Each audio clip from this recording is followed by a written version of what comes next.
apa ni, bila Rizal cakap tadi, dulu-dulu masa saya sekolah, kita pun ada Datuk KSU bersama dengan kita. Beliau mungkin orang yang pernah berpengalaman. Kalau dulu-dulu ni kalau ada orang tua nak melintas jalan ya, berebut-rebut orang nak tolong. Sekarang ni kalau ada orang tua yang buta nak melintas jalan, bukan, dah tua, lepas tu buta nak melintas jalan, kita jadi apa tau? Biarlah orang lain tolong. Kan? Kita mempersoalkan supaya orang lain akan tolong golongan warga emas ini. Sebab kita nak jadi bystanders, ataupun kita nak jadi bystander, orang yang menengok. Kan? Kalau kita boleh mulakan dengan perkara yang asas ini, saudara-saudara sekalian, kita tanamkan sebenarnya, biarlah kita bermula dengan sesuatu yang kecil. Kita nampak orang tua nak melintas jalan. Dulu ada iklan tau, masa saya sekolah dulu tahun 1974, awak pun tak lahir lagi. Dan ada iklan, orang tua lintas jalan, ada anak muda tolong pimpin. Jadi sekarang ni, itulah dia. Nampak saja, do not wait, execute. Ya, kita jalan je. Tak apa, kau tak nak tolong, tak apalah. Ya, kau tak nak tolong, tak apa, biar aku tolong. Dan ingat ya, bila kita buat kerja-kerja yang terbabit secara sukarela ini, jangan tunggu jangan rasa kita nak puji diri sendiri. Tapi kalau orang lain nak puji, bagus Rafidah tu, bagus Rizal tu, terimalah. Kan? Tapi janganlah kita pula yang mendapik dada, kau tengok aku tolong tau orang tua tu. Engkau ada. Kan? Itu perkara asas yang perlu kita tanam dulu sebenarnya dalam minda kita. Fidah. Betul tu. Kadang-kadang orang buat kerja sukarelawan ni menghadapi banyak cabaran juga ya. Ada orang cakap, kau tu buat baik tu cari je nak kena puji. Susah juga sebenarnya.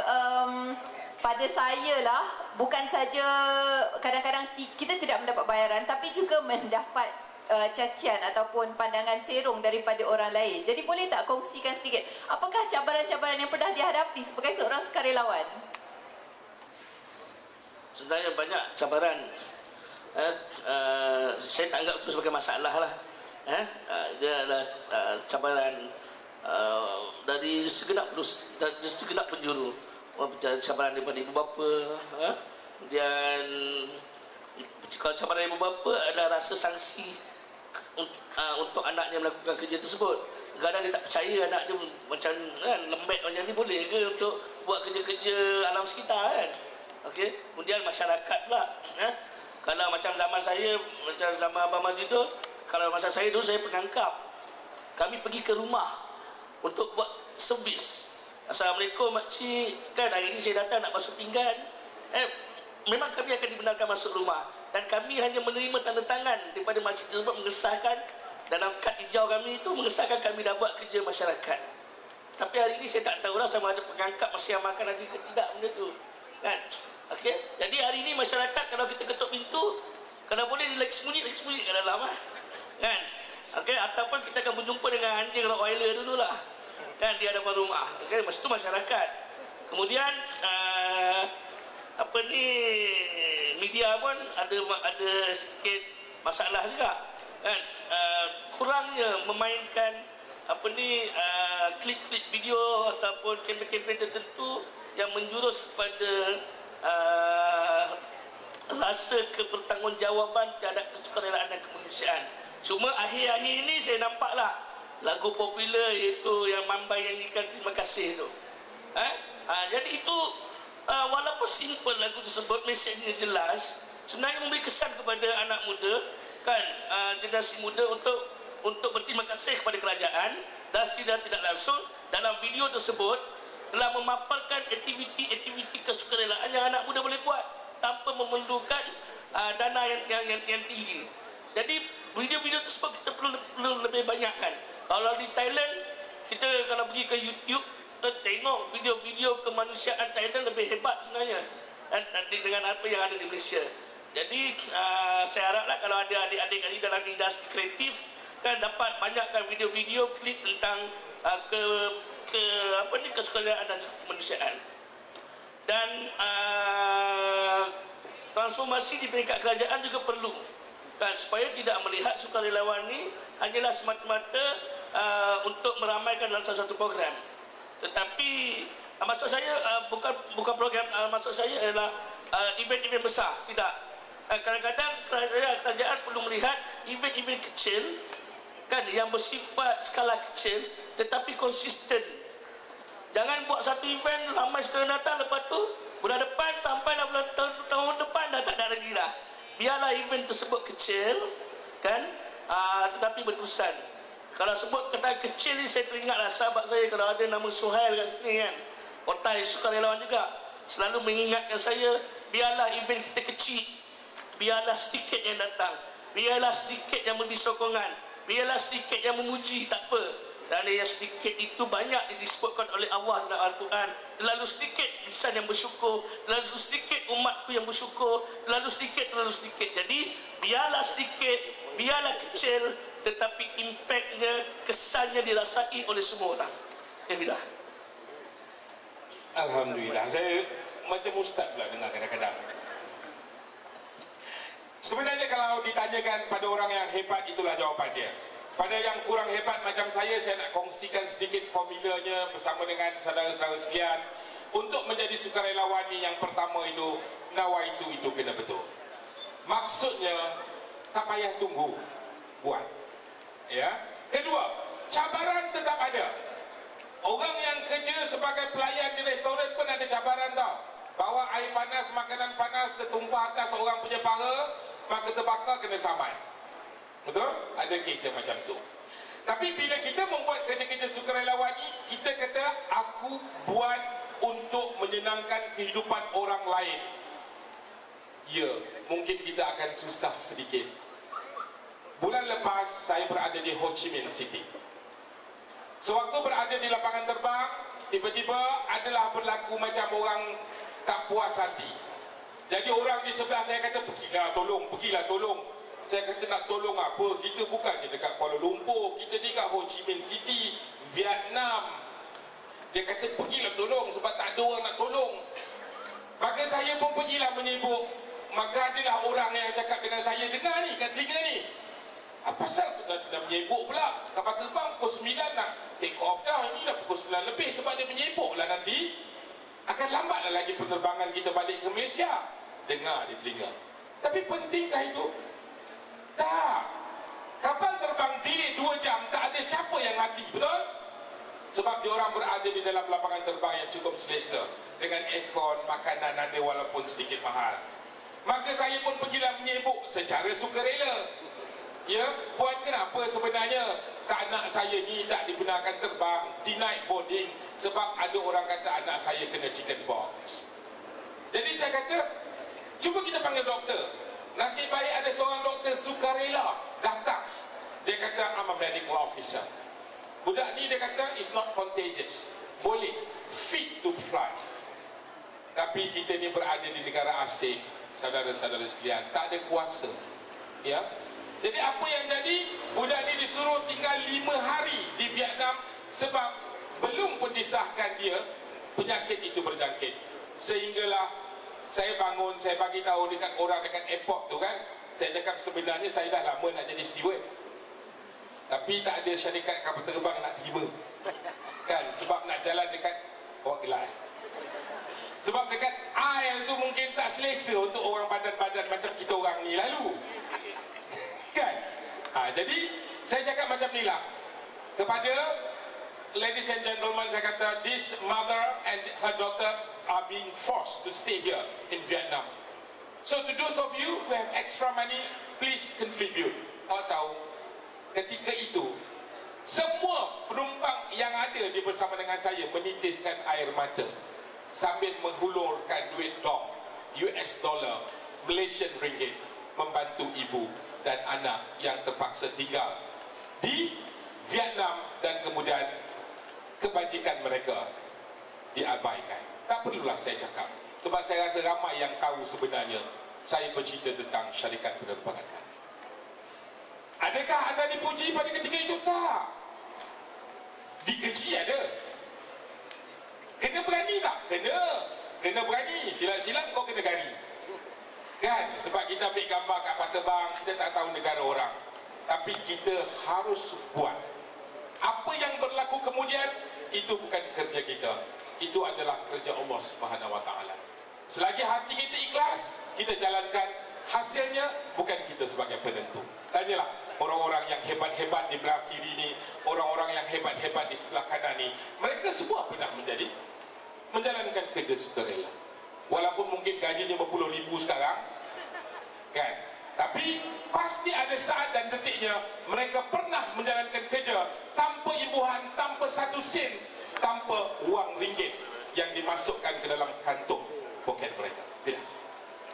Jadi bagi Abang Mazdul dan juga bagi Encik Rizal, bidang mana agaknya yang rasa-rasanya paling memerlukan sekali khidmat sukarelawan, terutama sekali sukarelawan seperti yang ada di depan kita dia, yang muda-muda, belia, banyak idea, banyak tenaga.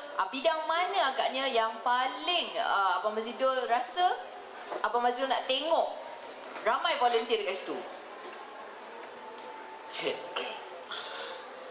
Memang saya banyak buat kerja kesukarelaan, pergi rumah orang tua-tua, banyaklah. Dan di seluruh negara, setiap hari dah sekarang, bukan setiap minggu. Alhamdulillah saya hari ini boleh bercakap di pentas ini, di mini pentas ini, di bawah payung Kementerian Belia dan Sukan. Semua saya harap sukarelawan dalam bidang kemahiran, sukarelawan dalam bidang kemahiran dapat lebih ramai dilahirkan. Sebab adik-adik, memang saya tahu ramai yang nak jadi sukarelawan, tapi ada yang menjadi sukarelawan ikut-ikutan. Dia tidak ada kemahiran, dia tidak ada ilmu. Tapi itu bukanlah sebagai halangan, itu sebagai galakan untuk join, merangsang minat. Tetapi di negara kita berhadapan dengan isu sukarelawan yang tidak berkemahiran. Contoh, kalau macam kita ada nak buat aktiviti menjaga rumah usang, kita memerlukan sukarelawan dalam bidang elektrik untuk membuat pemeriksaan pendawaian dan sebagainya. Kita nak pergi rumah orang tua-tua, pergi rumah anak yatim. Ini dua rumah yang berisiko tinggi terbakar disebabkan penggunaan elektrik yang melampau. Okey, sampai ada 4-5 peti ais, washing machine dan sebagainya. Jadi kita memerlukan volunteer yang ada kemahiran dalam bidang elektrik untuk membuat pemeriksaan dan sebagainya. Ini tidak ada. Biasanya volunteer daripada IPT pergi rumah orang tua-tua, pergi rumah anak yatim, bawa hamper dan sebagainya, kan? Keperluan institusi itu kita harus fikirkan juga. Kadang-kadang mereka tak perlukan barang makan ini. Yang mereka perlukan adalah ada tak insan kontraktor yang datang untuk buat pemeriksaan pendawaian ataupun repair tandas dia, toilet, pipe, kan? Yang itu selalu tak ada. Okey? Begitu juga kalau macam berlakunya banjir. Pasca banjir kita datang jadi cleaner lah, kan, selalunya. Tetapi kita perlukan juga sukarelawan yang dalam bidang perubatan, dia datang, kan, ataupun dalam bidang kaunseling, ataupun cikgu yang datang di pusat penempatan itu buat program. Selalunya di Malaysia ni, bila berlaku banjir, kanak-kanak akan terbiar. Dia akan dengan dunia dia sendiri. Jadi kita memerlukan adik-adik dalam bidang pendidikan awal kanak-kanak untuk datang buat program dengan mereka. Buat kelas kecil-kecilan ataupun buat game dan sebagainya supaya mereka tidak bosan. Contoh macam sekarang ni kebakaran di Sibu Sarawak, kan? Tidak ada pengisian di pusat penempatan tersebut, kan? Ibu-ibu terbiar tidur di situ dan sebagainya.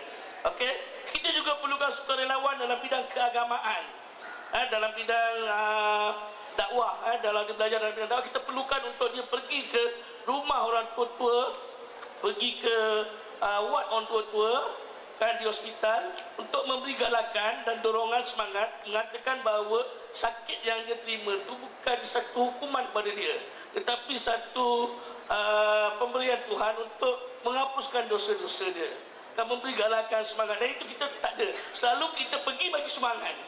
Kadang-kadang semangat kita berikan dia, orang tak makan pun, kan? Tetapi untuk tidak menghampakan yang memberi, si penerima senyumlah. Tapi adik-adik, pastikan kalau buat kerja-kerja kesukarelaan, pastikan kalau nak memberi sumbangan, perlulah memenuhi apa yang mereka perlukan. kena research, kena study. Sebab tu saya katakan tadi, ilmu dan kemahiran kena ada. Jadi saya harap ITBN contohnya di bawah payung Kementerian Belia dapat gerakkan adik-adik di institusi kemahiran belia negara, bukan hanya pergi untuk bawa hamper saja, tetapi gunakan bakat dan kemahiran yang dia belajar itu untuk masyarakat. Dan saya pasti masyarakat ataupun individu ataupun isi rumah yang menerima sumbangan tangan emas kemahiran itu akan rasa tersenyum dan bangga kerana rumahnya elektrik dibaiki oleh sukarelawan dan bukannya kontraktor. Baik, saya pernah bertanya kepada seorang ustaz. Saya kata, ustaz, apabila datangnya seorang pengemis kepada kita untuk meminta wang, apakah cara yang terbaik untuk kita bersedekah? Kata beliau, tidaklah perlu memberikan sangat kepada yang datang menadah tangan kepada kita. Carilah kelompok yang sepatutnya kita bantu dan kita tahu latar belakang mereka. Justru itu. Saudara-saudara sekalian, kita banyak PPR sekarang. Dia panggil Pusat Perumahan Rakyat dulu termiskin. Projek Perumahan Rakyat sekarang. Dulu ada Projek Perumahan Rakyat termiskin. Ya, PPRT ataupun sekarang PPR. Carilah ibu-ibu tunggal. Kalau Rizal yang mencari ibu tunggal, payahlah kita. Kan? Boleh je, ibu tunggal tu pun nak juga agaknya. Yelah, orang segak begini kan, percaya dia orang. Jadi kalau kebanyakan ibu tunggal ini, kita tahu kehidupan mereka tidak seselesa kehidupan kita. Sebab bila suaminya tak ada, macam-macam cerita. Tapi buat research dulu. Senang. Cara saya pergi menyebut. Saya pergi jumpa orang. Kat sini ada ke orang-orang macam ni? Ada je, Mak Zidul. Comel lagi ibu tunggal tu. Dan lagilah semangat saya naik kan. Jadi saya pun cakap, okey, pergi rumah hujung tu nombor 3 tu, tengok anak dia ada 7 orang je, Mak Zidul. Saya dulu cita-cita nak jadi wakil rakyat, tapi tak ada orang nak pilih. Kan, sebab itu saya sendiri merakyatkan diri, saya pergi. Kalau macam saudara-saudara sekalian yang berilmu, yang pandai, kan, apa salahnya cari anak-anak dia yang kecil-kecil tu? Boleh ke saya secara sukarela nak mengajar anak puan hujung minggu 2 jam sahaja? Boleh tak? Boleh tak kita buat benda-benda begitu? Macam ajar tuition ataupun bagi kelas swimming. Betul. Kan? Tapi kalau saya Fidah yang ajak swimming, saya tentu pergi. Kan? Tapi kalau kita lihat dari skala yang kecil, Rizal cerita pasal skala yang besar. Saya nak cerita skala yang kecil sahaja. Pergi rumah tu, buat muka tak malu. Kita tidak perlu malu kalau kita nak menyumbang. Kita tidak perlukan pujian sesiapa. Agaknya orang ni, kalau dia anak dia 7 orang, ada anak dia yang tak sepadan saudara-saudari sekalian. Kan? Layanlah budak tu, cakap kat dia, main sini nak ajar kau 2 jam, kau jangan buat songel kau duduk sini. Tak apa, marah sekali. Kan? Sekurang-kurangnya ilmu yang kita kongsikan dengan dia tu berbeza dengan duit. Pernah dengar? Kita ada RM10, kita bagi dekat orang. Kita ada RM10, kita bagi kat orang RM5. Kita tinggal RM5. Kita ada ilmu, adik-adik, kita bagi dekat orang, ilmu kita takkan pernah luar. Itu adalah fakta. Jadi, contohnya kepada anda yang pandai bercakap, panggillah kawan-kawan. Kau tahu aku pandai bercakap, aku nak ajar kau secara sukarela macam mana nak bercakap, Macam mana nak speaking. Kan ramai kat sini kan. Engkau orang kan kalau gosip-gosip tu kau cepat. Tak perlulah kau pergi dekat Kuala Lumpur, dekat Bukit Bintang tu menari tak tentu arah. Tak perlu. Kan? Itu pertunjukan sukarela ke nama dia tu. Kan? Buat benda, memanglah orang pun happy tengok. Okey, habislah kan. Tapi kalau kita tolong, walaupun seorang budak tu umur dia 8 tahun, kongsikanlah ilmu matematik ke, yang pandai cakap orang putih macam Fidah ni kan, dia pun dah lama dah mengajar orang di TV tu cakap orang putih kan. Jadi sekurang-kurangnya bila kita menghela nafas terakhir kelak, saudara-saudara sekalian, ada bakti yang telah kita tinggalkan di muka bumi ini. Jadi nampaknya kesimpulan kita di sini, mungkin di masa depan pihak KBN bolehlah buat perancangan bekerjasama dengan institusi-institusi vocasional, contohnya untuk mendapatkan volunteer-volunteer yang berkemahiran tinggi untuk membantu pihak-pihak yang memerlukan, membantu orang-orang yang memerlukan di rumah anak yatim, rumah orang-orang tua, membantu juga ibu-ibu tunggal. Ramai saya rasa orang di Malaysia ni yang memang memerlukan bantuan, dan yang paling penting sekali memerlukan kemahiran kita, ya. Duit tu memang diorang perlukan juga, tapi yang lebih penting dan saya rasa lebih bermakna bagi si pemberi juga ialah berkongsi kemahiran untuk membantu orang. Jadi setakat itu sajalah perbincangan kita hari ini. Saya ingin mengucapkan banyak-banyak terima kasih kepada dua orang ahli panel kita, iaitu Cik Izan dan juga Cik Mazidul, yang telah berkongsi banyak dengan kita hari ini, ya. Dan sebagai kata-kata pemisah, ingin saya katakan kepada adik-adik semua, terima kasih kerana datang. Bagi yang bertanya tadi, ingin saya katakan 3R memang akan kembali pada tahun ini. Jadi silalah ke 3r.com.my kalau nak tahu berita selanjutnya. Dan untuk hari ini, apa kata kita fikir-fikirkan jerebu yang teruk pada hari ini, bagaimana kita boleh bantu orang lain untuk menghadapinya. Sekian saja daripada saya dan daripada dua ahli panel kita. Terima kasih. Assalamualaikum dan marilah kita pergi makan.